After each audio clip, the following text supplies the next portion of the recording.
गुरु परंपरा योग संस्थान में आपका स्वागत है। आज हम लोग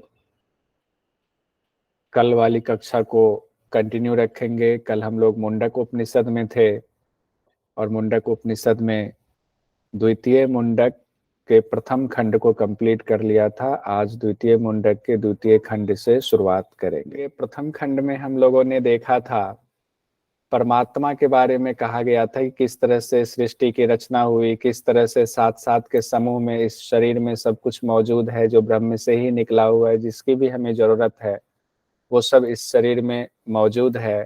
किस तरह से सृष्टि की रचना हुई थी और किस तरह से एक एक चीज प्रभु ने बनाते चले गए और जिसकी भी हमें जरूरत थी सृष्टि के लिए।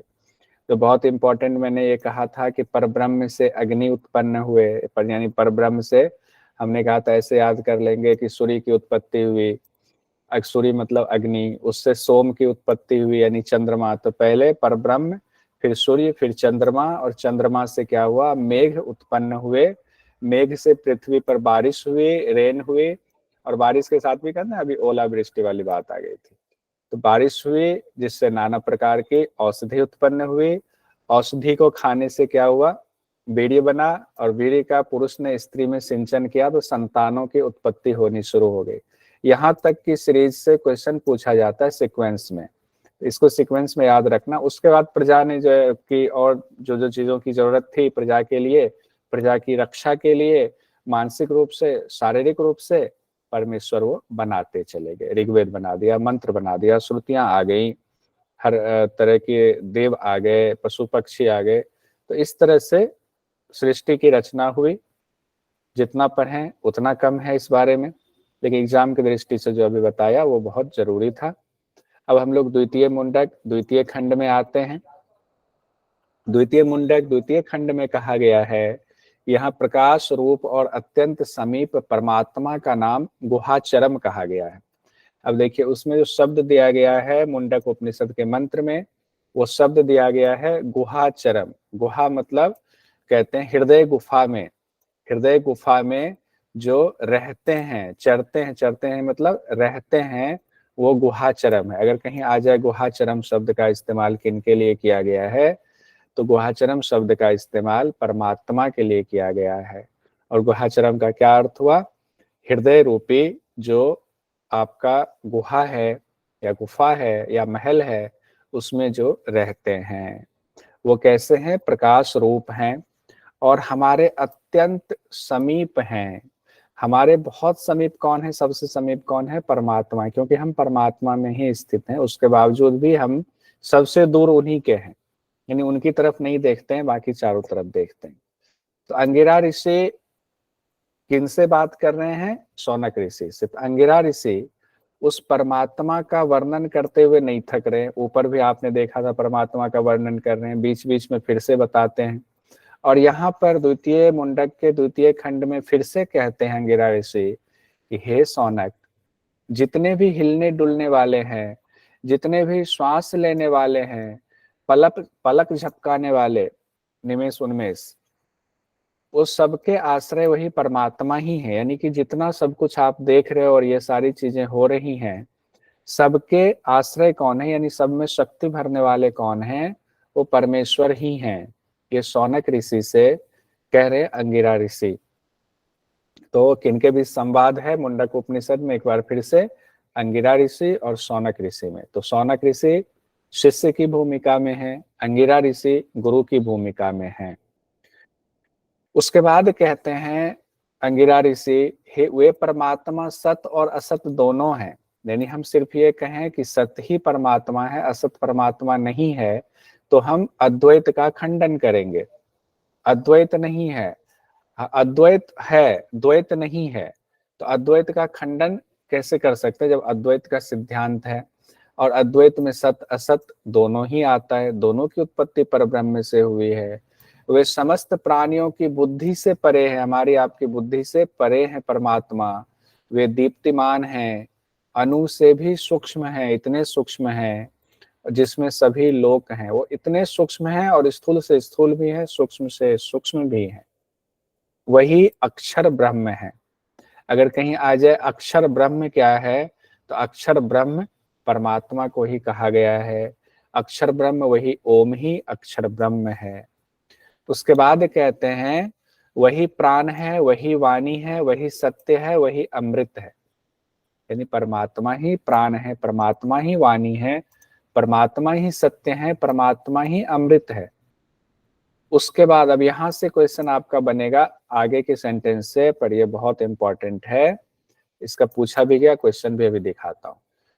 अंगिरा ऋषि कहते हैं, हे प्यारे शौनक, उस बेधने युक्त लक्ष्य को तू बेध। बेधने युक्त लक्ष्य मतलब हमारा लक्ष्य क्या है? हमारा लक्ष्य तो परमात्मा ही है। तो समझाने के लिए अंगिरा ऋषि कहते हैं हमें कहाँ रखना है, हमारे लक्ष्य क्या है। अर्जुन से पूछा गया क्या दिख रहा है, तो उनको सिर्फ चिड़िया की आंखें दिख रही थी। बाकी लोगों को किसी को पूंछ, किसी को टहनी, किसी को कुछ, और किसी को अपना पेट दिख रहा था। लेकिन अर्जुन को सिर्फ आंखें दिख रही थी। उसी तरह हम मनुष्यों के लिए हमें हमारा लक्ष्य क्या होना चाहिए जीवन में? सिर्फ परमात्मा होना चाहिए। तो परमात्मा बेधने योग्य है।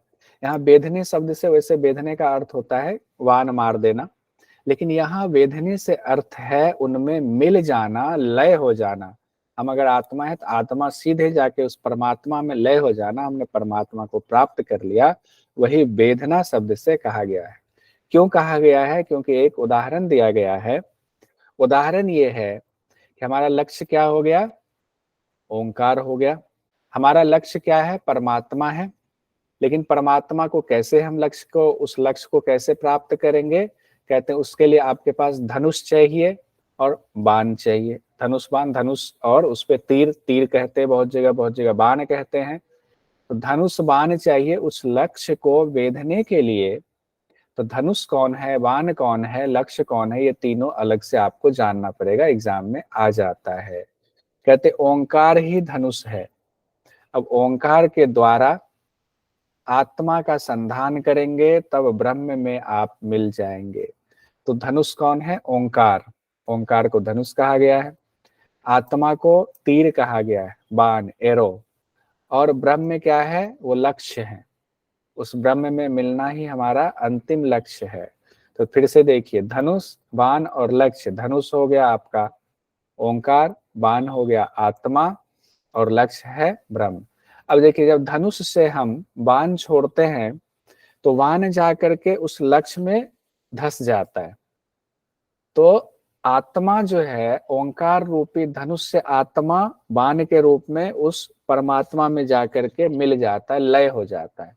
यहाँ धसना शब्द नहीं कहेंगे, छेद करना भी नहीं कहेंगे, कहेंगे उसमें लय हो जाता, आत्मा ब्रह्म में चले गए और उसी में जो है आपको फिर आनंद में रहना है। आगे फिर इसको आध्यात्मिक रूप से ऐसे समझाते हैं, क्योंकि हम लोग क्या है, ऐसे मनुष्य हैं, मनुष्यों में हम इतने साधारण हैं कि हमें उदाहरण देकर चीजों को समझाना पड़ता है, तो आसानी से समझ में आती हैं। इसीलिए शौनक ऋषि को इस तरीके से अंगिरा ऋषि ने समझाया। अंगिरा ऋषि आगे कहते हैं, प्रमाद रहित होकर, प्रमाद मतलब कोई लोभ क्रोध कुछ भी नहीं, वैराग्य स्थिति में रहते हुए साधक को क्या करना चाहिए? हमारे आपके जैसे साधक को ओंकार रूपी धनुष पर आत्मा रूपी बाण का संधान करके ब्रह्म रूपी लक्ष्य को भेदना चाहिए, ब्रह्म रूपी लक्ष्य में मिल जाना चाहिए। उस भेदने वाले बाण की तरह उस लक्ष्य में यानी उस ब्रह्म में तन्मय हो जाना चाहिए, लीन हो जाना चाहिए, जिसमें स्वर्ग, पृथ्वी, अंतरिक्ष, आकाश सभी प्राणों सहित मन गुथा हुआ है। उस परमात्मा में ही स्वर्ग है, पृथ्वी है, अंतरिक्ष है, आकाश है, सभी प्राणों सहित मन गुथा हुआ है। उसी एक सबके आत्मरूप परमेश्वर को जानो। कौन कह रहे हैं? अंगिरा ऋषि कह रहे हैं शौनक ऋषि से। दूसरी सब बातों को सर्वथा छोड़ दो, यही अमृत का सेतु है। तो अमृत का सेतु कौन हो गए? परब्रह्म, परमात्मा हो गए। अब देखिए क्वेश्चन, 21 फरवरी 2023 को जो पेपर हुआ था, 2023 में 3 बार पेपर हुआ नेट का, क्योंकि पीछे का जो शेड्यूल रुका हुआ था उसको कंप्लीट करना था। तो 21 फरवरी 2023 में पूछा गया कि मुंडक उपनिषद के संबंध में सही उत्तर का चयन कीजिए। प्रणवो धेनु, प्रणवो धनः, प्रणवो धनुः, प्रणवो धामः। प्रणव क्या है? ओंकार है। अब देखिए आपको ये सब चीजें जाननी चाहिए तो आपको आसानी से क्वेश्चन का आंसर मिल जाएगा। प्रणव क्या है? ओंकार है। ओंकार क्या चीज कहा गया है? ओंकार रूपी धनुष कहा गया है। तो धेनु नहीं होगा, धन भी नहीं है, धनु, धनुष को संस्कृत में धनु कहा जाता है। धाम भी नहीं होगा, तो प्रणव को क्या कहा गया? धनु कहा गया, धनुष कहा गया। तो सही आंसर आपका हो जाएगा प्रणवो धनु। आप कहेंगे आपने कहा ओंकार को धनुष बनाना है, तो मंत्र में संस्कृत में पूछ दिया गया, हो सकता है हिंदी में भी पूछ दे। ठीक है, तो प्रणवो धनु, धनु मतलब धनुष, धेनु मतलब कामधेनु से संबंधित हो गया, धन हो गया धन संपत्ति, धाम हो गया कोई लोक हो गया, धनु हो गया धनुष। ये क्वेश्चन पूछा गया था। ऐसे क्वेश्चन पूछा जाता है, बहुत आसान क्वेश्चन होता है, मुश्किल नहीं होता, लेकिन हम थोड़ा अलर्ट रहेंगे तो हो जाएगा। उसके बाद फिर से परमात्मा का स्थान और उनका नाम बता रहे हैं अंगिरा ऋषि। कहते हैं जैसे रथ के पहिए के केंद्र में अरे लगे होते हैं, रथ का पहिया होता है ना, और पहिया में वो पतली पतली रेखाएं होती है ना, जो कि सर्किल से मिली होती है, सर्किल से चारों तरफ से निकली होती है, डंडी लगी होती है पहिए में, उसको अरे कहते हैं, अरे। उसी प्रकार शरीर की समस्त नाड़ियां जहां एकत्र होती है वहीं परमात्मा रहते हैं। तो पहिया में केंद्र है, केंद्र से ही सब जुड़ा हुआ, पहिया के चारों तरफ अरे लगे हुए, डंडी लगी हुई है, तो केंद्र हो गया परमात्मा मान लें। तो उसी तरह कहते हैं कि समस्त नारियां जितने, मान लीजिए कहीं 72,000 नारियां कही गई, कहीं 72 करोड़ नारियां कही गई हैं, तो समस्त नारियां जहां एकत्रित होती है वहीं परमात्मा रहते हैं, यानी परमात्मा से ही सारी नारियों का जाल निकलता है।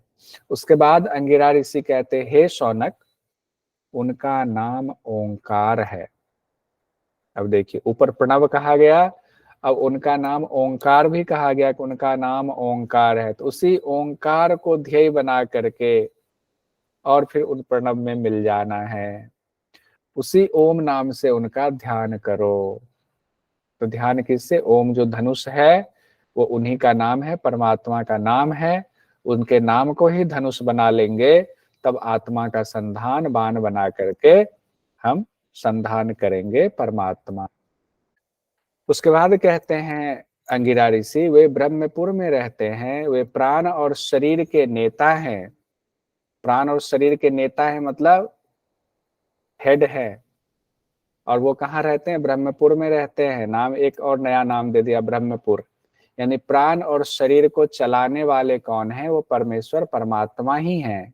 धीर यानी बुद्धिमान मनुष्य विज्ञान के द्वारा उनको प्रत्यक्ष कर लेते हैं। विज्ञान मतलब ये वाला साइंस से मत लगाइएगा कि इस साइंस से, यहाँ यौगिक विज्ञान की बात कह रहे हैं। जो ब्रह्म विद्या जो गुरु बताते हैं उसकी बात कर रहे हैं कि उस विज्ञान के द्वारा, यानी एक ज्ञान के द्वारा, एक शुद्ध विशुद्ध ज्ञान के द्वारा उनको प्राप्त कर लेते हैं क्रिया करके। अब कहते हैं जब उनको प्राप्त कर लिया परमात्मा को, तो क्या होता है कि भगवान को प्राप्त कर लिया तो क्या हुआ?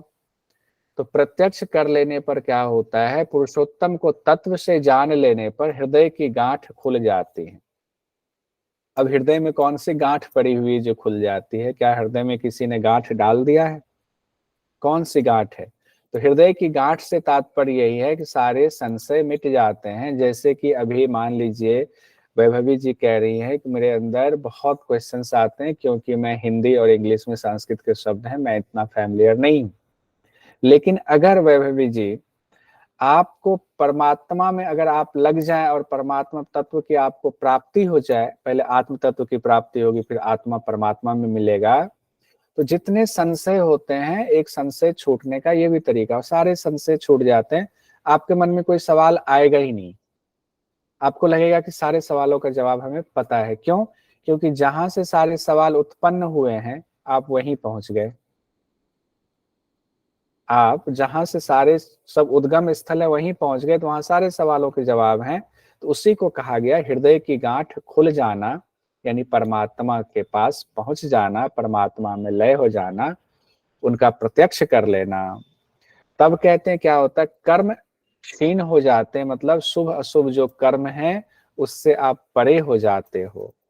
उसके बाद कहते हैं परमात्मा के बारे में, वो अत्यंत तेज युक्त ज्योति है, वो परम कोश में रहते हैं, उनकी ज्योति के सामने ना सूर्य प्रकाशित होता है, ना चंद्रमा, ना तारागण प्रकाशित होता है, ना बिजलियां चमकती हैं, फिर अग्नि का क्या ही कहना।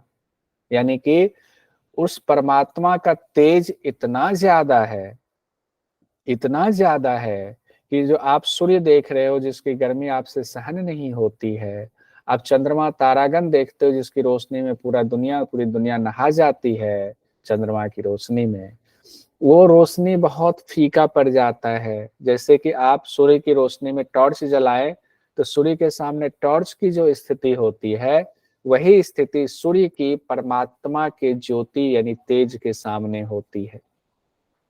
इतना तेज है उस परमात्मा में। कहते अमृत रूप ब्रह्म ही सामने है, यानी हमारे सामने अगर देखिए जब ब्रह्ममय हो जाते हैं ना, आपके सामने जो भी है ना वो लगता है कि सब ब्रह्म ही है।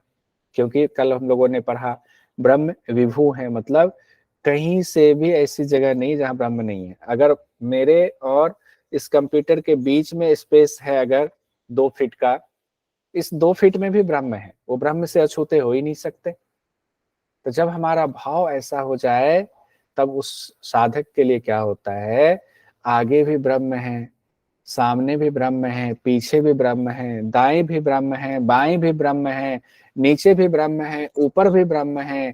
यानी कि हम ब्रह्म में ही डूबे हुए हैं, सब जगह ब्रह्म फैला हुआ है, संपूर्ण विश्व सर्वश्रेष्ठ ब्रह्म ही है। तो सबको उस समय क्या होता है, उस सब में ब्रह्म का ही दर्शन करता है। आपके पास आएंगे तो आप कहेंगे कि मैं ही ब्रह्म हूँ, कहेंगे हाँ आप ही ब्रह्म हो। उनको सब में ब्रह्म दिखता है, अपने में भी, आप में भी, उनमें भी, उनको सब ब्रह्म, इसलिए वो आनंद में रहते हैं ऐसे साधक। अब हम लोग आते हैं, द्वितीय मुंडक भी हमारा कंप्लीट हो गया। अब हम तृतीय मुंडक में आते हैं। तृतीय मुंडक में भी 2 खंड है, प्रथम खंड, द्वितीय खंड।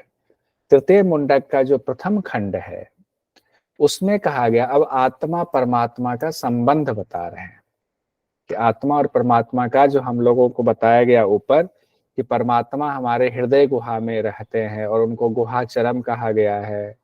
वहां पर ही वो परमात्मा आत्मा के साथ रहते हैं, वहीं पर सारी नारियों का गुच्छा वहीं से निकलता है, उनको जानने पर हृदय की गांठ खुल जाती है। तो इनका जीवात्मा के साथ कैसा संबंध है, बहुत सुंदर व्याख्या है। कहते हैं द्वा सुपर्णा सयुजा सखाया समानम वृक्षम परिष्वजाते। अब कहते हैं देखिए कि द्वा मतलब दो, कौन से दो, जीवात्मा और परमात्मा, उनके लिए द्वा कहा गया। वो कि वे दोनों सुपर्णा है, सयुजा है, सखाया है। दोनों सयुजा, सुखाया, सुपर्णा। सुपर्णा मतलब 2 पक्षी, ऐसे पक्षी जो एक ही वृक्ष पर रहने वाले हैं। अब उसी घर में, उसी हृदय प्रदेश में 2 पक्षी रहते हैं, एक जीवात्मा एक परमात्मा, दोनों पक्षी वही हैं। इस तरह से जीवात्मा परमात्मा का संबंध है। सखाया, जीवात्मा परमात्मा दोनों सखा है, दोस्त है, कृष्ण सुदामा की तरह दोस्त है। दोनों सयुजा हैं, दोनों एक साथ रहने वाले, हमेशा एक साथ ही रहता है। फिर आप कहोगे फिर दर्शन क्यों नहीं होता है, तो सब जगह व्याख्या में एक ही बात कही गई है। और यहाँ भी देखिए आगे फिर कहा गया है, दोनों में से एक उस पीपल वृक्ष का स्वाद लेता है और दूसरा ना खाता हुआ सिर्फ देखता रहता है। अगर इस संसार को या इस शरीर को ही मान ले कि पीपल का वृक्ष है, जिसको कि अश्वत्थ वृक्ष कह ले, अश्वत्थ वृक्ष ही कहा गया है, तो अगर ये वृक्ष पर दोनों रहते हैं, एक परमात्मा भी एक जीवात्मा भी, तो जीवात्मा क्या करता है, वो बच्चों की तरह है। एक बच्चा एक माता पिता, माता पिता थोड़ा स्थिर भाव से रहते हैं। बच्चा चंचल है, कभी इसको छूता है, कभी इसको छूता है, उसमें नहीं मिलता है, जल जाता है हाथ तो रोता है, अच्छा लगता है तो खुश होता है, कभी स्वाद लेता है, खराब स्वाद हुआ तो रोता है, अच्छा स्वाद मिलता है तो खुश होता है। जीवात्मा की स्थिति उसी बच्चे की तरह है। तो जीवात्मा क्या करता है, उस वृक्ष का कभी इस टहनी पर जाता है, कभी उस टहनी पर जाता है, कभी वो फल खाता है, कभी दूसरा फल खाता है। अच्छा लगा तो खुश हो जाता है, नहीं लगा तो दीनहीन सा बैठ जाता है, रोने लगता है, हम तो बड़े लाचार हैं, हम तो बहुत परेशान हैं। और दूसरा यानी कि जो परमात्मा वो भी उसी वृक्ष पर है, लेकिन उस वृक्ष पर रहते हुए भी वो परमात्मा एक टहनी से दूसरी टहनी पर नहीं जाते हैं। वो ना कुछ चीज का स्वाद लेते हैं, ना खाते हैं, बस टुकुर टुकुर देखते हैं। किसको? उस जीवात्मा को, कि हो क्या रहा है, ये कर क्या रहा है, नजर बनी हुई है। इस तरह से व्याख्या की, इतनी सुंदर व्याख्या की गई है। अब इसको कोई और अर्थ नहीं निकालेंगे, ये आध्यात्मिक सुंदर व्याख्या, इस व्याख्या को समझिए। क्योंकि हमने पहले ही कहा, हम आम इंसान हैं, तो हमें कोई चीज समझाने के लिए साधारण भाषा में समझाया जाता है। कहते यह जीवात्मा एक ही वृक्ष पर परमात्मा के साथ होते हुए भी शरीर की गहरी आसक्ति में डूबा होता है, यानी कि उस वृक्ष की गहरी आसक्ति में डूबा होता है। और उसकी आसक्ति में डूबने की वजह से कभी उस पर मोहित होकर शोक करता है, कभी दीनता का अनुभव करता है। कहते ना, हम लोगों की स्थिति किसी दिन ऐसी हो जाती है कि आज मन बहुत खराब लग रहा है, लगता है पता नहीं क्यों जीवन में है, क्या है, सब कुछ ठीक नहीं चल रहा है हमारे जीवन में। जब हमारी ऐसी स्थिति होती है, उसी को दीनता की स्थिति कहते। हम अपने आप को दीनहीन मानने लगते हैं। ऐसा लगता है कि कोई आके उतर आए, कोई देवता उतर आए जो हमारे सारे दुख को हर ले और कहे कि नहीं तुम्हारा सब ठीक होगा, तुम्हारी गाड़ी भी आ जाएगा, बंगला भी आ जाएगा, तुम्हारा कोई नुकसान नहीं होगा, सब स्वस्थ हो जाएंगे, सब ठीक हो जाएगा। अरे हम पहले से ही स्वस्थ हैं, लेकिन हमने उनसे नाता जोड़ लिया जो अस्वस्थ अनित्य है, इसीलिए हम दीनता का अनुभव करते हैं। उसके बाद कहते हैं उस स्थिति में वो परमात्मा क्या करते हैं, परमात्मा फिर से देखते रहते हैं कि हाँ इसे दीन हो रहा है, ये देख रहा है। लेकिन तब तक देखते हैं जब तक आप क्या करते हो, अपना पीठ परमात्मा की तरफ करके बाकी भोग विलास में लगे रहते हो। आपका पीठ परमात्मा की तरफ है, और जब आप बाकी चीजों से आपका वैराग्य होने लगता है, तब आप पीठ को घुमा करके पीठ वाला हिस्सा भोग विलास की तरफ चला जाता है, सामने वाला हिस्सा परमात्मा की तरफ जाता है। तब हमें परमात्मा की प्राप्ति का साधन शुरू होता है। ऊपर कहा गया है ना, शौनक ऋषि ने कहा है कैसा होना चाहिए, पहले हर एक चीज को जांचते जाओ, परखते जाओ, सोचो कि क्या हमारे लिए सही है, क्या हम जीवन में इसलिए आए हुए हैं कि हमें ये भोग भोगना है, इसका फल क्या होगा भोग भोगने का, क्या ये हमेशा रहने वाला है। फिर हमें अगर भोग भोग लिया तो हमें खुशी क्यों नहीं मिलती है परमानेंट, एक ही दिन की खुशी क्यों रहती है। नेट जेआरएफ हो गया तो दूसरे दिन बहुत खुश थे, अब जीवन भर क्यों नहीं खुश है नेट जेआरएफ होने से, नहीं है। इसका मतलब वो भी अनित्य है। तब कहा गया है, ऊपर चर्चा हुई थी कि ऐसे में साधक को गुरु की तलाश में जाना चाहिए। कैसे? समीधा लेकर जाना चाहिए। फिर गुरु की भी जिम्मेदारी है कि देखें कि ये योग्य है, फिर उनको जो है ब्रह्म तत्व का उपदेश करना चाहिए। उसी चीज को यहाँ कितनी सुंदर व्याख्या में कही गई है, परमात्मा अंदर ही है, हमारी क्यों ऐसी दशा है, क्योंकि हम परमात्मा की तरफ पीठ किए हुए हैं। कहते हैं जब कभी किसी संयोग से या परमेश्वर की दया से वो परमात्मा यानी वो ईश्वर, वो सुपर पावर कभी आपके ऊपर दया करते हैं, तो परमेश्वर को या उनकी शक्ति का कभी कभी हमें प्रत्यक्ष होता है। तो कहते हैं जब प्रत्यक्ष होने को थोड़ा सा आता है, कहते हैं अरे, तो कहते हैं नहीं आज तो लगता है साक्षात भगवान ने आकर के हमें बचा लिया, साक्षात भगवान हमारे सामने आए। किसी कभी कभी ऐसा संयोग बनता है। कुछ लोग उस संयोग को बस वहीं तक छोड़ देते हैं, फिर अपना रम जाते हैं। लेकिन जो बुद्धिमान होता है, गुरु के संसर्ग में रहता है, उनको गुरु कहते हैं कि इसको साधारण बात मत समझो, ऐसा संयोग हुआ है, तुम परमात्मा की तरफ मुड़ जाओ, सारे कर्म करो लेकिन अनासक्त भाव से करो। तब वो परमात्मा को अपने अंदर ही अनुभव करने लगता है, और फिर उसकी स्थिति क्या हो जाती है, वह शोक रहित हो जाता है। ठीक है। तो कई बार अब वो संयोग कैसे बनता है, कई बार किसी से महापुरुष से मिलते हैं तो बन जाता है, कई बार आपके जीवन में कोई दुखद घटना हो जाती है तो आप भगवान को याद करते हैं, उस समय कुछ चमत्कार हो जाता है तो आप जो है परमेश्वर को मानने लगते हो, फिर उन्हीं की भक्ति में लीन हो जाते हैं। हर आदमी के जीवन में अलग अलग तरीके से होता है। इसी स्थिति को एक उपनिषद में कहा गया था कि कैसे पलक झपकाने और बिजली की तरह कौंधने से परमेश्वर एक बार दर्शन देकर गायब हो जाते। कौन से उपनिषद में कहा गया था, कोई बता सकते हैं? बताइए कोई। सर शायद केनो उपनिषद है सर। हाँ, केन उपनिषद में कहा गया था।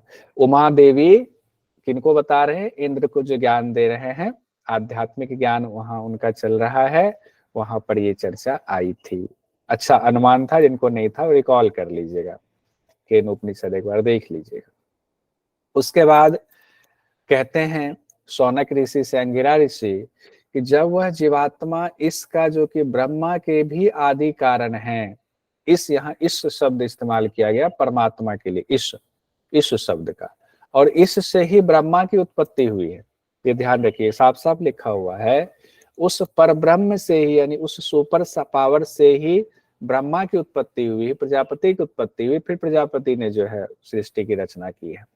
कहते हैं वह जीवात्मा इसका जो कि ब्रह्मा के भी आदि कारण है, उनका प्रत्यक्ष जब कर लेता है तो क्या होता है, उस जीवात्मा का पाप और पुण्य दोनों कट जाता है, दोनों से वो परे हो जाता है, उसको हटा करके वो जीवात्मा निर्मल हो जाता है और समता को प्राप्त करता है, ज्ञानी समता को प्राप्त करता है। कौन सी समता?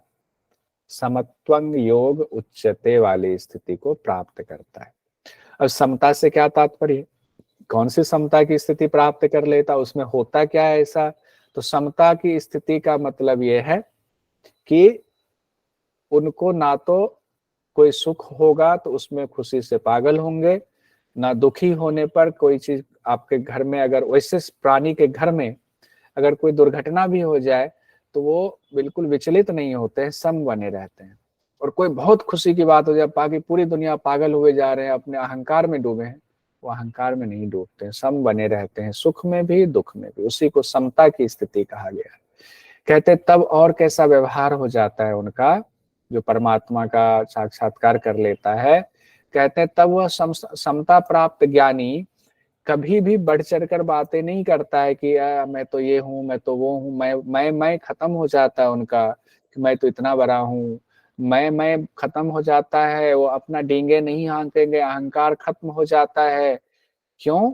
क्योंकि वो जानता है कि सबके अंदर उस परमात्मा की शक्ति व्याप्त है। अगर हम किसी को निम्न समझ रहे हैं तो मत समझिए, क्योंकि परमात्मा की शक्ति सबके अंदर है, बस उसने जगाया नहीं है।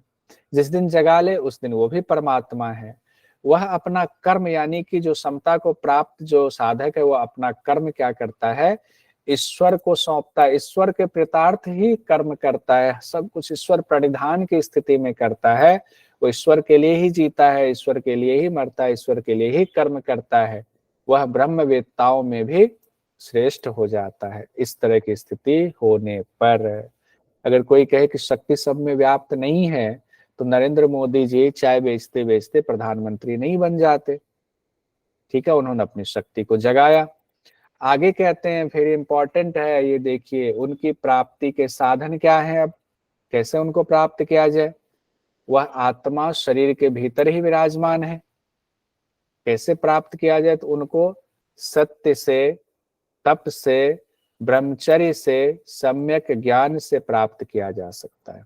देखिए 4 चीजें बताई गई हैं, सत्य से, तप से, नोट कर लीजिएगा इसको, ब्रह्मचर्य से और सम्यक ज्ञान से।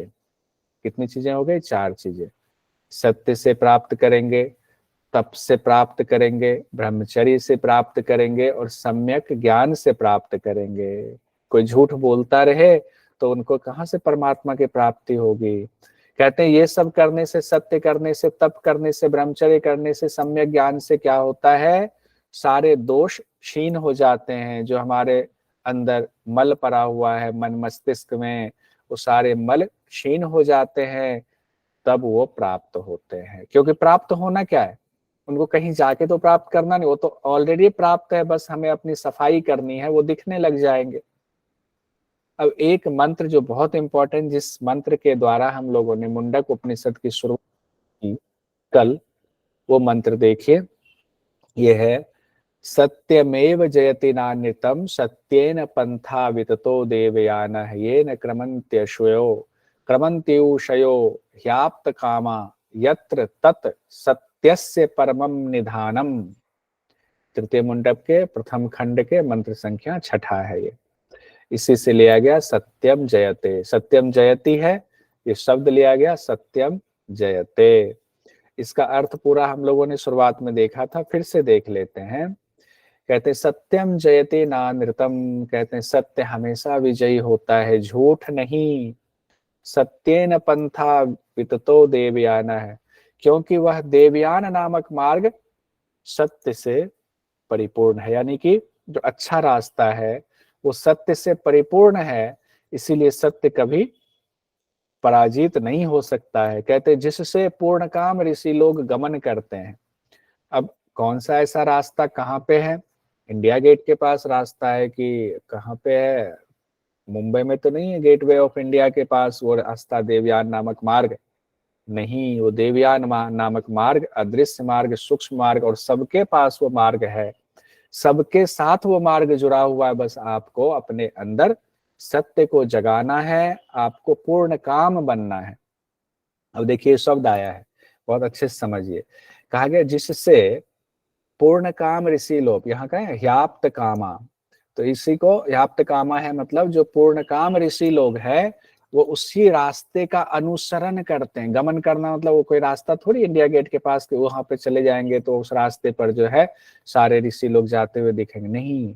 जो पूर्ण काम हो जाते हैं कि सारी कामनाएं जिनकी पूर्ण हो चुकी, अब कोई कामना इच्छा की पूर्ति अब उनके अंदर नहीं रही है कि हमारी ये इच्छा इसकी पूर्ति करने के लिए ये कर्म करना है, उनको पूर्ण काम कहा जाता है। यानी सारी इच्छाओं से उपरत हो जाना, सारी इच्छाओं को प्राप्त करके अब उनसे वैराग्य की प्राप्ति हो गई है, उनको पूर्ण काम ऋषि लोग कहते हैं। उनके जैसे आचरण होते उसी आचरण को कहा गया है देवयान नामक मार्ग।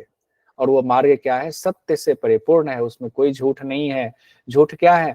हम इस संसार रूपी जो आसक्ति वासना है उसमें बिना मतलब के उलझे हुए हैं, वो असत्य है। और सत्य क्या है? वो जानता है कि हाँ ठीक है, संसार भगवान ने बनाया है, जब जरूरत होगी तो हम अनासक्त भाव से इसमें कर्म भी करेंगे, वही सत्य से परिपूर्ण मार्ग है।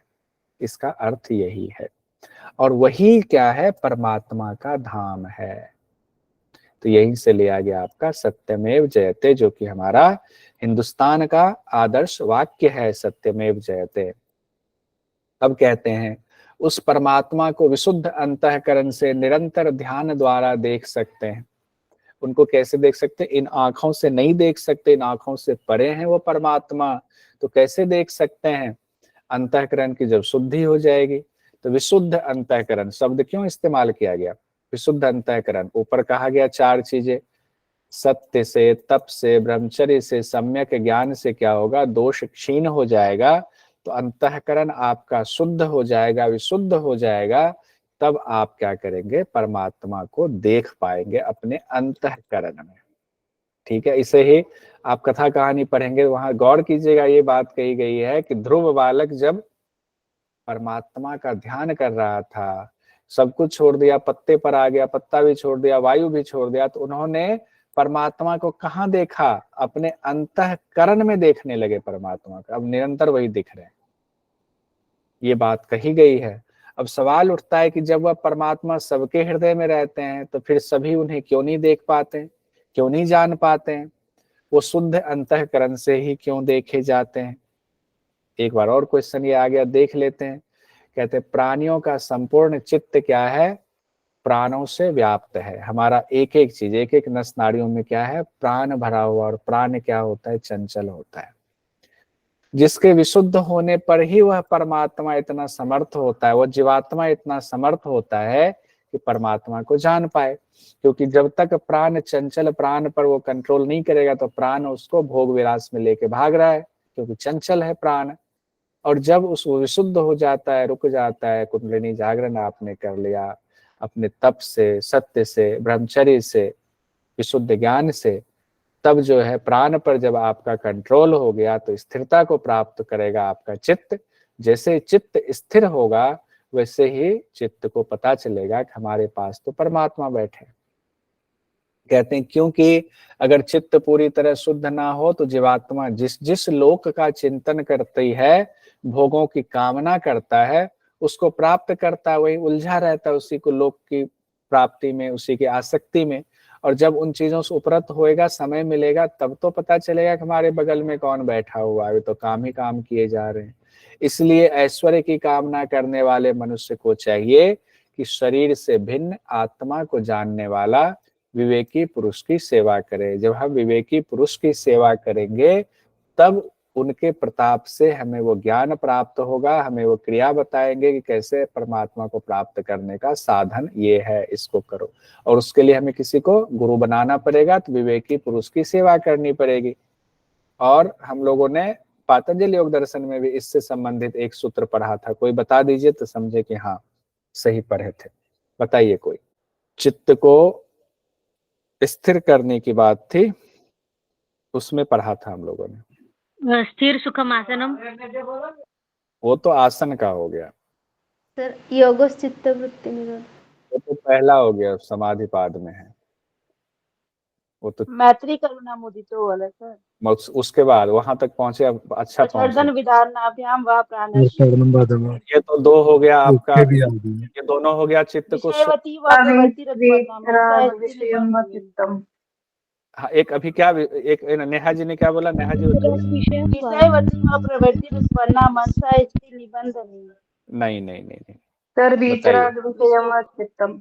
वीतराग विषयम वा चित्तम, वीतराग विषयम वा चित्तम, यानी कि जो वीतरागी पुरुष हैं, जो जिन्होंने आत्मा का दर्शन कर लिया हुआ है, उनके चित्त का जब हम संधान करते हैं, उन्हीं के बारे में सोचते हैं, विचार करते हैं कि वो ऐसे हैं, कैसे उन्होंने कर लिया, उनका गुणगान हमारे अंदर भरता है, तब भी चित्त स्थिर होता है। वीतराग विषयम वा चित्तम, वीतरागी पुरुष पर का चिंतन करना, उन पर ध्यान ले जाना। तो यही बात यहाँ भी कही गई है, आत्मा को जानने वाला विवेकी पुरुष की सेवा करे। ठीक है, तो देखिए वहां से भी जोड़ लिया, अब ये भी ध्यान आ गया। वहां पर क्या था, दो चीज तो था जिससे कि चित्त को पहले साफ सफाई करना है, उसके बाद फिर स्थिर करने की बात थी। तो जब हम लोग रिवीजन करेंगे तो फिर आएगा। तृतीय मुंडक प्रथम खंड हमारा समापन हुआ, तृतीय मुंडक द्वितीय खंड की शुरुआत करते हैं, और इसी पर जो है मुंडक उपनिषद हमारा कंप्लीट होगा। अब तृतीय मुंडक द्वितीय खंड में सकाम और निष्काम भाव की चर्चा आई है। किसकी चर्चा आई है? सकाम भाव और निष्काम भाव। और इसी की चर्चा तो पूरे गीता में भी कही गई है। कहते जिस साधक को यह बात समझ में आ जाती है कि सब कुछ ईश्वर से ही व्याप्त है, सब जगह ब्रह्म ही है, आगे भी ब्रह्म, पीछे भी ब्रह्म, ऊपर भी ब्रह्म, नीचे भी ब्रह्म, हमारे अंदर भी ब्रह्म, हमारे बाहर भी ब्रह्म, और फिर क्या करता है वह? निष्काम भाव से उस ब्रह्म का ही ध्यान करता है और कर्म करता है, तो सब कुछ ब्रह्म के लिए ही करता है। तब क्या होता है? रजवीर्य का अतिक्रमण कर जाता है और शरीर से उसका मोह छूट जाता है। शरीर के प्रति फिर कोई आसक्ति नहीं रह जाती है, क्योंकि उसको सही बात का पता चल गया कि सब कुछ तो ब्रह्म है, क्यों हम शरीर में लगे हैं, इसकी आसक्ति में, हम क्यों ना ब्रह्म की आसक्ति में लगे हैं। कहते हैं जो सिर्फ भोगों की कामना करता है, वो कामना के आवेश में ही जगहों पर उत्पन्न होते हैं। उस जगह पर आप जैसा सोचेंगे वैसा ही आपको फल मिलता है। जैसे विचार होते हैं वही आपके मन जो है विचार कर रहा है, तो अगर इस जन्म में वो पूरा नहीं हुआ, तो अगले जन्म में मन उसी को पूरा करने के लिए भागता है। अगर मान लीजिए आप चाहते हैं कि नेट जेआरएफ करना है, तो मन में आपने विचार किया, उसके लिए आपने कोशिश शुरू कर दी, तो आप इसी जन्म में पा जाते हैं। मान लीजिए कोई ऐसे हैं किसी कारण से वो नेट जेआरएफ नहीं कर पाएंगे, मन में उनके जो है रह जाएगी कामना कि हमने तो किया नहीं, काश कर लेते, तो अगला जन्म जो है नेट जेआरएफ के लिए फिर वो कोशिश करेंगे। कहते हैं लेकिन जिनकी भोग से आसक्ति खत्म हो गई, उनको क्या होगा? नेट जेआरएफ नहीं हुआ तो नहीं हुआ, लेट गो, कोई बात नहीं। कहते हैं उनकी काम पुनर्जन्म लेना पड़ेगा फिर। नहीं, आसक्ति, इसीलिए तो आसक्ति खत्म कीजिए और कर्म कीजिए। इसको नेट जेआरएफ को पूरी ईमानदारी से ईश्वर परिधान वाले स्वरूप में पढ़ाई कीजिए। नेट जेआरएफ अपने आप हो जाएगा, आपको बहुत ज्यादा करने की जरूरत, आप बस कर्म करते जाओ, होना ही होना है। लेकिन कहते हैं जिनकी भोग से आसक्ति खत्म हो गई, इसको भोग मान के नहीं चलना है। नेट जेआरएफ खराब नहीं है करने में, क्योंकि हमारा कर्तव्य है, लेकिन कर्तव्य आसक्ति वाला नहीं होना चाहिए, अनासक्त वाला होना चाहिए। हमारा कर्तव्य है क्योंकि हमें जीवन चलाना है और ये नियम कानून के मुताबिक आगे बढ़ रहे हैं। इसीलिए तो कामनाएं क्या होती है? तब अनासक्त होने पर विलीन हो जाती, कामनाएं खत्म होने लगती है। फिर क्या होगा? फायदा अगला जन्म नहीं होगा। कहते हैं आगे, यह परमात्मा जिनको स्वीकार कर लेते हैं, अगर आपकी ये स्थिति हो जाए, आपका चित्त शुद्ध होने लग जाता है, आपका अनासक्त भाव होने लग जाता है, तब परमात्मा भी कहते अब ये योग्य हो गया, तब परमात्मा उनको स्वीकार करने लग जाते हैं। उनके द्वारा ही उनको प्राप्त किया जा सकता है। तब परमात्मा उनके लिए अपने यथार्थ स्वरूप को तब प्रकट कर देते हैं। जो पहले आप तो अपनी तो सफाई करो, अपनी तरफ से तो कोशिश करो, अपना हृदय तो साफ करो, परमात्मा की तब उनका स्वरूप प्रकट होगा। सिद्धार्थ जी क्या कहना चाह रहे हैं? अंगिरा ऋषि आगे कहते हैं, यह आत्मा बलहीन द्वारा प्राप्त नहीं किया जा सकता है। बहुत इंपॉर्टेंट मंत्र है, यहाँ से क्वेश्चन पूछा गया है और कई बार पूछा गया है, ध्यान रखिएगा। यह आत्मा बलहीन द्वारा प्राप्त नहीं किया जा सकता है। यानी बलहीन मतलब, यहाँ बलहीन का मतलब ये नहीं है कि बहुत एक हाथी के बराबर हमें ताकत है कि नहीं, या हम 50 किलो वजन उठा सकते हैं कि नहीं तो हम बड़े बलवान हैं। बलवान मन से होता है। बलवान इसमें नहीं है कि हमने जाकर के 2 आदमी को गोली मार दिया। बलवान इसमें है किसी ने हमें 4 बात कह दी, हमारे अंदर सहने की क्षमता है कि नहीं। असली बल वो है। असली बल पकड़ने में नहीं है, असली बल छोड़ने में है, कि आप वैराग्य कितना आपके अंदर है। अब देखिए क्या कहा गया है, कहते हैं मंत्र में, नायमात्मा बलहीनेन लभ्यो नाच प्रमादात तपसो वाप्य लिंगा। इसमें जो मेन आता है ये वाला आता है, नायमात्मा बलहीनेन लभ्यो। किस शास्त्र से संबंधित है, कहाँ पर इसकी चर्चा है? तब इसका अर्थ भी देख लेते हैं। कहते हैं यह आत्मा बलहीन के द्वारा प्राप्त नहीं है, यानी जो बलहीन है उसके द्वारा आत्मा प्राप्त। अगर बलहीन होंगे तो हम ये सब चीजें छोड़ ही नहीं पाएंगे, आसक्ति में ही डूबे रहेंगे। अनासक्त होने के लिए बहुत मानसिक बल चाहिए। ना ही धन संपत्ति परिवार के विषयों में लिप्त रहने वाले को होती है। जो धन संपत्ति में परिवार में लिप्त रहता है, आसक्ति के विषयों में लिप्त रहता है, वो भी आत्मा का संधान नहीं कर सकता, आत्मा को प्राप्त नहीं कर सकता। ना ही तपस्या में रत रहने वाला संन्यास रहित व्यक्ति को होता है। ठीक है, संन्यास तो ले लिया लेकिन संन्यास मन से संन्यास नहीं हुआ। तो मन से आपको वैराग्य होना चाहिए। तो ना तपस्या में रत संन्यास रहित व्यक्ति को इसलिए कहा गया, और गीता में भी कहा गया है कि आपने तपस्या ले लिया, आप बन तो गए वैरागी तपस्वी, लेकिन मन में आपके कामनाएं चल रही हैं, तो फिर वो सिर्फ कपड़ों से आप तपस्वी रह गए, सन्यासी रह गए। ऐसा सन्यास किसी काम का नहीं। ऐसे सन्यासी को आत्मा प्राप्त नहीं होगी। लेकिन कहते, लेकिन फिर किसको प्राप्त होगी? कहते हैं जो बुद्धिमान, जो विद्वान साधक बलवान होकर प्रमाद रहित होकर प्रयत्न करता है, उसकी आत्मा ब्रह्म धाम में प्रविष्ट कर जाती है। इसीलिए श्री कृष्ण अर्जुन को कहते हैं, तुम अनासक्त होकर के कर्म करो, तुम इसमें आसक्ति मत रखो कि मैं वाहन चलाऊंगा तो हमारे चाचा मर जाएंगे कि गुरु मर जाएंगे, किनको लगेगी? क्योंकि तुम्हारा कर्तव्य है युद्ध करना, तुम्हारा धर्म है युद्ध करना, इसलिए तुम युद्ध करो। हो सकता है तुम हार जाओ, जीत जाओ, वो तुम्हारे हाथ में नहीं, तुम्हारे हाथ में सिर्फ कर्म करना। वही चीज कह रहे हैं, बुद्धिमान साधक बलवान होकर के प्रमाद रहित, शोक और प्रमाद रहित मतलब क्या? सुख दुख से परे होकर के सिर्फ प्रयत्न करता है, उसकी आत्मा ब्रह्मधाम में प्रविष्ट होती है। तो आप लोग भी बुद्धिमान और बलवान बनिए। नेट जेआरएफ को के लिए आप प्रमाद रहित होकर के प्रयत्न कीजिए। आसक्ति वाला प्रयत्न करेंगे तो हो सकता है कि 1% चांस हो, ना भी हो। प्रयत्न अच्छी चीज है, लेकिन कैसा प्रयत्न? प्रमाद रहित प्रयत्न करना है। और जब प्रमाद रहित प्रयत्न करेंगे ना, तब भगवान अपने आपकी जरूरत होगी जरूर दे देंगे। और अगर आपने प्रमाद रहित प्रयत्न किया फिर भी आपका नेट जेआरएफ नहीं निकला, तो सोचो कि वो आपके अच्छे के लिए नहीं हुआ होगा, कुछ प्रभु ने कुछ अच्छा ही किया होगा। अब 21 फरवरी 2023 को पूछा गया था इसी से क्वेश्चन, यह आत्मा बलहीन के द्वारा लभ्य नहीं है। अब उसका हिंदी में दिया गया, यह आत्मा बलहीन के द्वारा लभ्य नहीं है, मतलब प्राप्त करने योग्य नहीं है। कहा गया है कठोपनिषद में, बृहदारण्यक उपनिषद में, मांडुक्य उपनिषद में, मुंडक उपनिषद में। बताइए। मुंडक मुंडक हम लोग अभी पढ़ रहे हैं, देख लिया कि मुंडक उपनिषद में ये आत्मा बलहीन के द्वारा लभ्य नहीं है।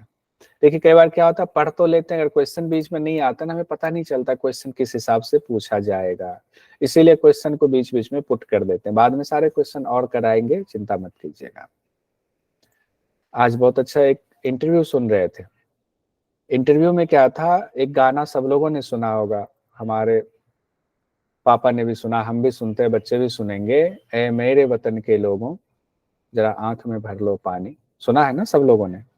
सब लोगों ने भी कभी ना कभी गुनगुनाया होगा। लता दीदी ने गाया हुआ है। और उसके लेखक कौन हुए गीत का? उसको कौन कवि थे? कवि प्रदीप थे। जानते हैं आप लोग इस बात को? कि सिर्फ यही तो नहीं जानते कि लता दीदी ने गाया हुआ है ए मेरे वतन के लोगों, दिल्ली में ही गाया गया था और उस समय सबकी आंखें नम हो गई थी।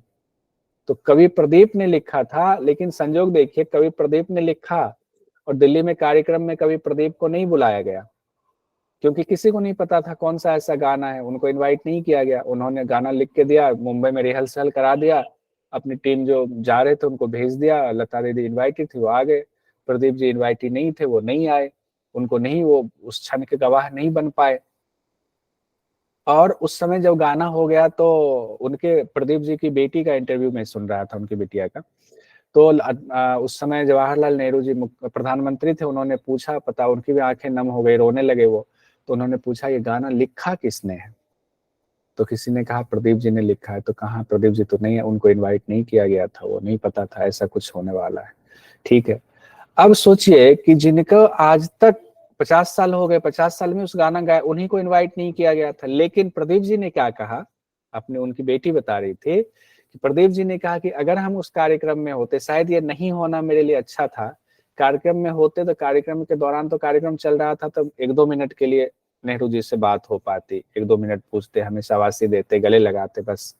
लेकिन जब हम नहीं थे तो नेहरू जी ने पता किया मेरे बारे में। जब वो मुंबई आए तो मुझसे लंबी बातचीत हुई उनकी, और लंबी बातचीत करने का हमें एक प्रधानमंत्री, पहले प्रधानमंत्री से मौका मिला।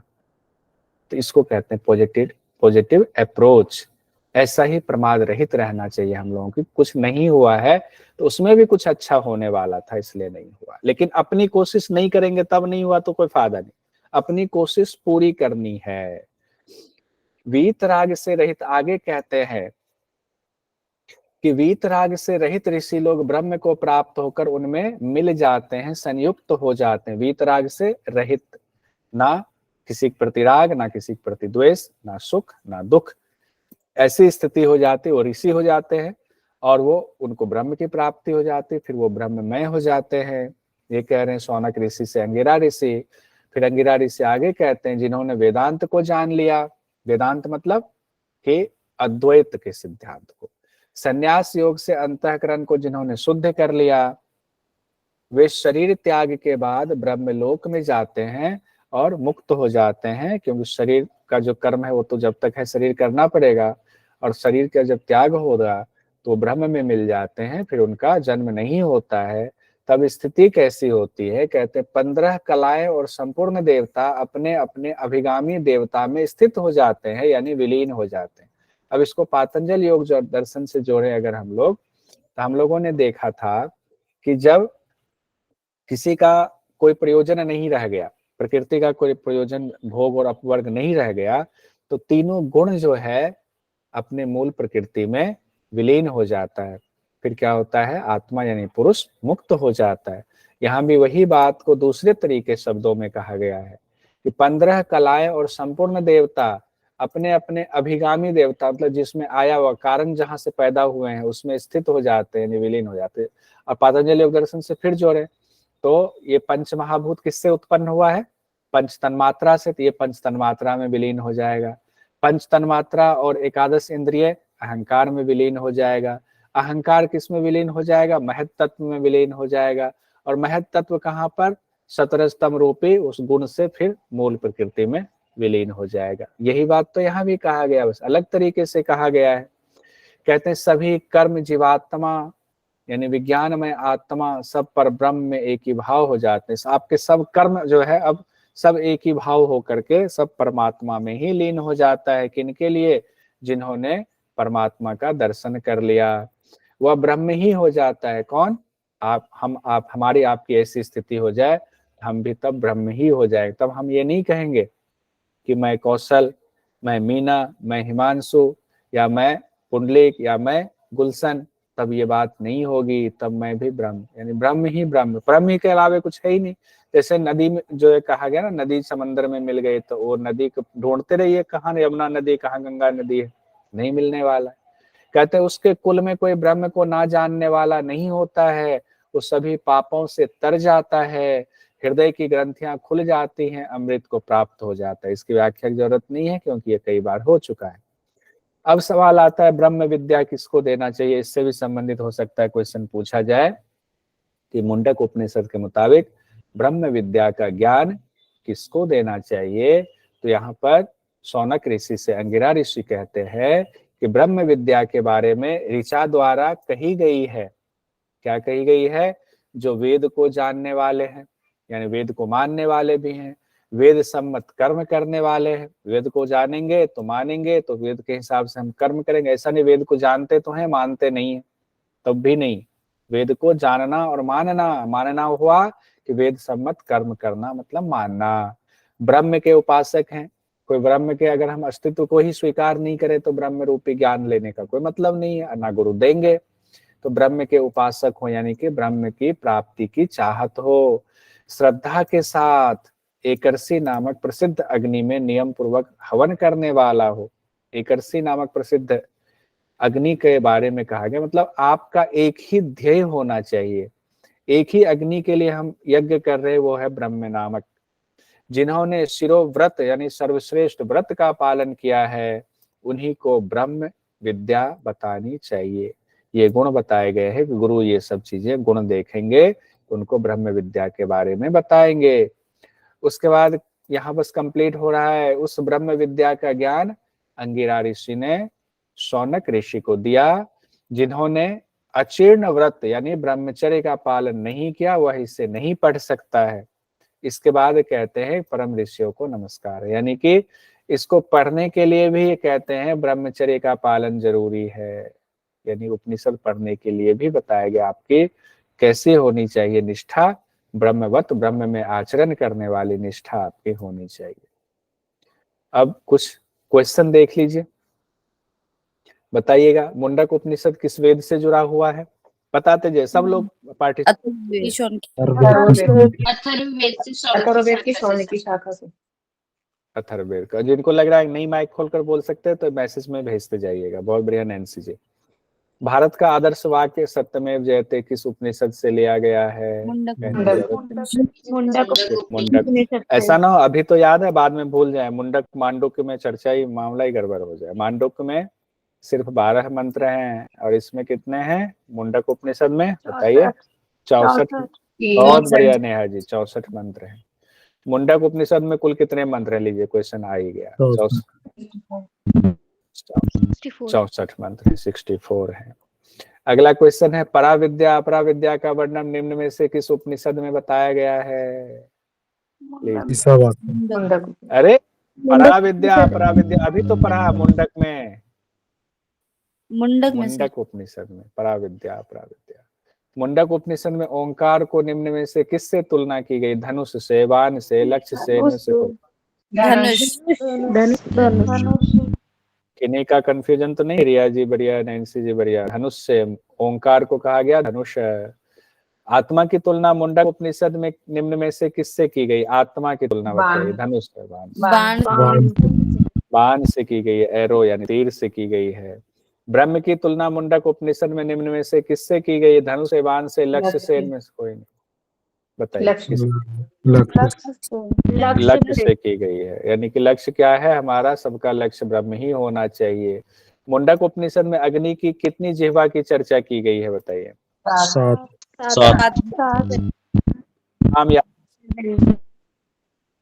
काली, कराली, मनोजवा, सुलोहिता, सुधुम्र, वर्णवाली, विश्व रुचि और एक और है स्फुलिंगिनी। बहुत बढ़िया, वाह। मुंडक उपनिषद के मुताबिक ब्रह्मा भगवान ने सबसे पहले किसको ब्रह्म ज्ञान दिया? बताइए। अथर्व ऋषि। बहुत बढ़िया प्रशांत जी, अथर्वा ऋषि को दिया। उसके बाद आते हैं मुंडक उपनिषद के मुताबिक गुरु शिष्य क्रमशः है, कौन है? क्रमशः दिया हुआ है गुरु और शिष्य। अंगिरा और शौनक। अंगिरा शौनक। Second option. अंगिरा ऋषि और शौनक। अंगिरा ऋषि गुरु है, शौनक ऋषि शिष्य हैं इसीलिए। अंगिरा ऋषि ने परा अपरा विद्या का ज्ञान किसको दिया? सीधी सी बात है, शौनक ऋषि। शौनक ऋषि को। शौनक ऋषि को दिया। मुंडक उपनिषद में ब्रह्म विद्या को छोड़कर चारों वेदों के बाकी ज्ञान को कहा गया। ध्यान से पढ़िए, मुंडक उपनिषद में। अपरा विद्या। अपरा विद्या। मीना जी बताइए। जी सर, अपरा विद्या। कंफर्म हो गया अब? ठीक है, मैंने जानबूझ के पूछा, किन्हीं को कंफ्यूजन जरा सा बिठा रहे। अपन क्लास का मकसद ही है ये, मिलजुल करके सब लोग सबका कंफ्यूजन दूर करेंगे। अविनाशी परमात्मा का तत्व ज्ञान जिससे होता है उसे कहा गया। रुक जाइए, अभी कोई मत बोलिएगा। वैभवी जी बताइए, अविनाशी परमात्मा का तत्व ज्ञान जिससे होता है उसे क्या कहा गया है? पराविद्या, अपराविद्या, दोनों, इनमें से कोई नहीं? दोनों। देखिए, पराविद्या करेंगे उसको, ठीक है, ध्यान रखिए। अविनाशी परमात्मा का तत्व ज्ञान जिससे होता है उसको पराविद्या कहा गया। बाकी किन्हीं को कोई कंफ्यूजन तो नहीं थी? नहीं सर। ठीक है, वैभवी जी इसको करेक्ट कर लीजिएगा। सर फिर हमने दोनों में एक जो टर्म देखी थी जिसमें दोनों का ही उसमें था ना, अनासक्त कर दिया तब की बात हो रही थी वो, लेकिन दोनों को नहीं कहेंगे उसे। एकदम ये स्ट्रेट फॉरवर्ड क्वेश्चन था, तो इसलिए इसमें परा ही रखेंगे, ठीक है। ठीक है। निम्न को सुमेलित कीजिए। शिक्षा बताइए किसको कहा गया है? ये वेद के 6 अंग की बात हो रही है कि वेद के 6 अंग हैं, उसकी तुलना की गई है शरीर के अंगों से। शिक्षा क्या है? नाक, बहुत लंबी है शिक्षा। कल्प क्या है? हाथ। हाथ है। व्याकरण क्या है? मुख। मुख्य व्याकरण मुख्य है। निरुक्त क्या है? कान। छंद क्या है? पैर। और ज्योतिष आपके एक बच गया, आग। बहुत स्पेक्युलर, मैसेज में भी जवाब दे रहे हैं, बहुत अच्छा। अब देखिए, जून 2019 में क्वेश्चन पूछा गया, मुंडको उपनिषद में ईश्वर के सिर की तुलना किससे की गई है? अग्नि। ये हम लोगों ने क्वेश्चन वहां भी देखा था, फिर से एक बार हम लोगों ने देख लिया। पैर की तुलना किससे की गई है? ईश्वर के पैर की तुलना छंद से। नहीं, ये परमात्मा के स्वरूप की बात हो रही है, उसमें पृथ्वी से की गई पैर की तुलना। अच्छा, आंख नहीं ना सर। आंख की तुलना किससे की गई है? आंख की सूर्य और चंद्र। सूर्य और चंद्रमा से की गई है, ठीक है। पूरा जो है, पूरा विश्व को क्या कहा गया है?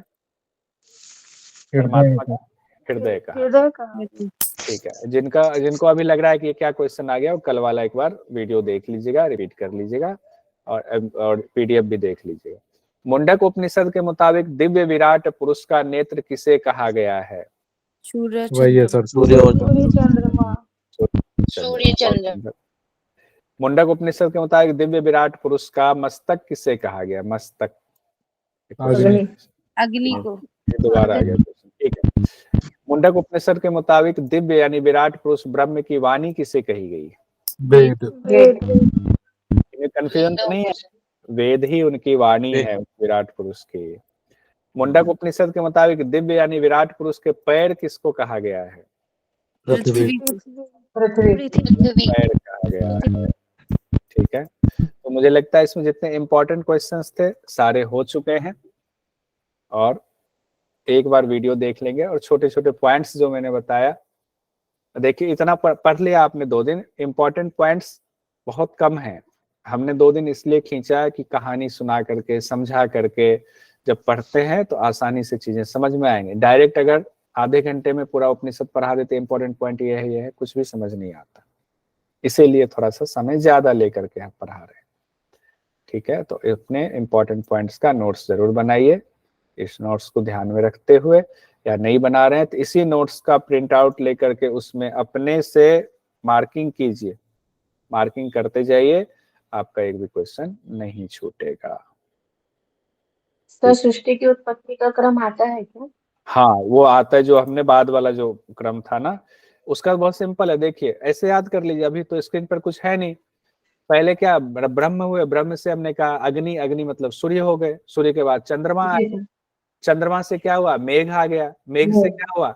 बारिश हो गई, और बारिश हो गई तो औषधि उत्पन्न हो गया पृथ्वी पर, औषधि उत्पन्न हुआ तो क्या हुआ, औषधि से वीर्य उत्पन्न हुआ, वीर्य वीर्य हुआ तो क्या हुआ, वीर्य पुरुष ने स्त्री में वीर्य का सिंचन किया, संतान उत्पन्न उससे होने लगे। संतान की उत्पत्ति हुई। बताइए, अच्छा इसको पूछ लेते हैं, ये हो जाएगा। मीना जी आप ही बताइए पहले, आप जी ही सर। जी, सबसे पहले आत्मा, आत्मा से नहीं, सबसे पहले ब्रह्म, ब्रह्म की उत्पत्ति है ना।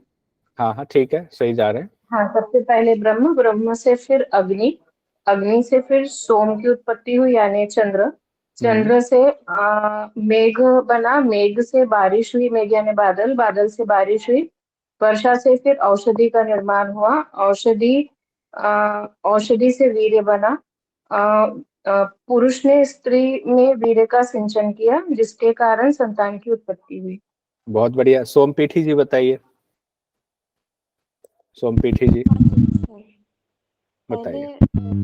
ब्रह्मा जी से सृष्टि रचना हुई है, फिर उसके बाद सूरज से किरणें आई, फिर उसके बाद एक मिनट सर, सूर्य से चंद्रमा, चंद्रमा पे आ जाइए। चंद्रमा से सोमरस स्रवित हुई, फिर उससे बारिश हुई, वर्षण होने के बाद फिर पुरुष में वो वर्षण आई है, फिर बारिश हुई तो बारिश से फिर वीर्य की उत्पत्ति, औषधि हुआ, औषधि से वीर्य की उत्पत्ति हुई। हाँ, फिर उससे सिंचन हुआ है, फिर सृष्टि की उत्पत्ति हुई। ठीक है, थोड़ा थोड़ा सा अभी मिस हो रहा है। सिद्धार्थ जी बताइए जरा। ब्रह्मा से अग्नि की उत्पत्ति हुई है, अग्नि ठीक है। से चंद्रमा की, चंद्रमा से सोम की हुई, सोम से पृथ्वी की हुई, पृथ्वी से सोम और चंद्रमा तो एक ही है। अग्नि से सोम मतलब चंद्रमा की उत्पत्ति हुई, चंद्रमा से मेघ, बादल, पर्जन्य, मेघ की उत्पत्ति हुई। हाँ, चंद्रमा से मेघ की उत्पत्ति हुई, मेघ से पृथ्वी की हुई, फिर पृथ्वी, मेघ से बारिश हुई पृथ्वी पर, और बारिश से औषधि उत्पन्न हुआ। मेघ से बारिश हुई पृथ्वी पर, पृथ्वी में औषधि की उत्पत्ति हुई, औषधि से वीर्य प्रजनन हुआ, और वीर्य से पुरुष और स्त्री का सिंचय होने का पुरुष संतान ने स्त्री में वीर्य का संचय किया तो संतान उत्पन्न हुआ। ठीक है, शालिका जी बताइए सीक्वेंस। जी सर, पहले तो ब्रह्म द्वारा अग्नि की उत्पत्ति हुई। बहुत बढ़िया। अग्नि से सूर्य, अग्नि से सोम यानी चंद्रमा, चंद्रमा से फिर मेघ यानी बादल, बादल से फिर औषधि, फिर औषधि द्वारा औषधि से फिर पुरुष, औषधि से वीर्य की उत्पत्ति हुई। बादल से बारिश हुई तब औषधि उत्पन्न हुआ। औषधि की उत्पत्ति हुई, फिर औषधि द्वारा फिर वीर्य, जो कि पुरुष द्वारा स्त्री में सिंचन किया गया, फिर संतान की उत्पत्ति। संतान की उत्पत्ति। ध्यानेश्वरी जी बताइए।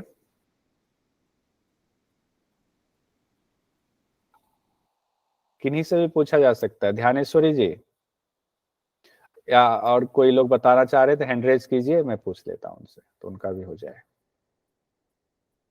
हाँ, मेघा जी बताइए।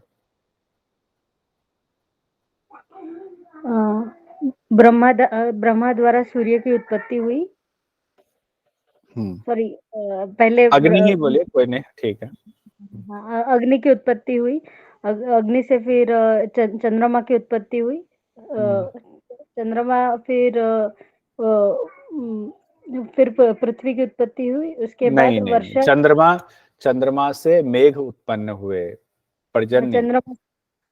चंद्रमा से मेघ उत्पन्न हुए, मेघ से बारिश हुई, बारिश से औषधियों की उत्पत्ति हुई, औषधियों की उत्पत्ति से वीर्य की उत्पत्ति हुई, और वीर्य से फिर पुरुष ने स्त्री में वीर्य का सिंचन किया, और फिर संतान उत्पत्ति हुई। सिंपल। हुई। ज्योति बोरा जी। जी सर, पहले ब्रह्मा से अग्नि की उत्पत्ति हुई, अग्नि से सोम की हुई, सोम से मेघ की उत्पत्ति हुई, जिससे बारिश हुई, और मेघ के बाद जो औषधि की उत्पत्ति हुई, औषधि के बाद वीर्य बना, वीर्य के बनने से स्त्री पुरुष के फिर वीर्य का सिंचन होने से संतान की उत्पत्ति हुई। ठीक है, कार्तिकेश्वर जी। जी सर, पहले ब्रह्मा की उत्पत्ति हुआ, ब्रह्मा से अग्नि, अग्नि से चंद्रमा, चंद्रमा से मेघ, मेघ से बारिश, बारिश से औषधि, औषधि से वीर्य, पुरुष स्त्री में वीर्य सिंचन किया तो संतान उत्पत्ति हुई। ठीक है, बहुत बढ़िया। अब इसमें देखिए कई बार शब्दों को लेकर के कुछ दूसरे शब्द आ सकते हैं, जैसे सूर्य की जगह पर अग्नि, चंद्रमा की जगह पर सोम, ये सब शब्द भी पर्यायवाची शब्द हैं, इसको भी ध्यान में रखेंगे। कभी संस्कृत में पूछ दिया जाता है, कभी हिंदी में पूछ दिया जाता है। ठीक है, तो आज की कक्षा को यहीं संपन्न करते हैं। 3 घंटे से लगातार आप 3.25 घंटे से हैं आप लोग, और ब्रेक भी नहीं मिला।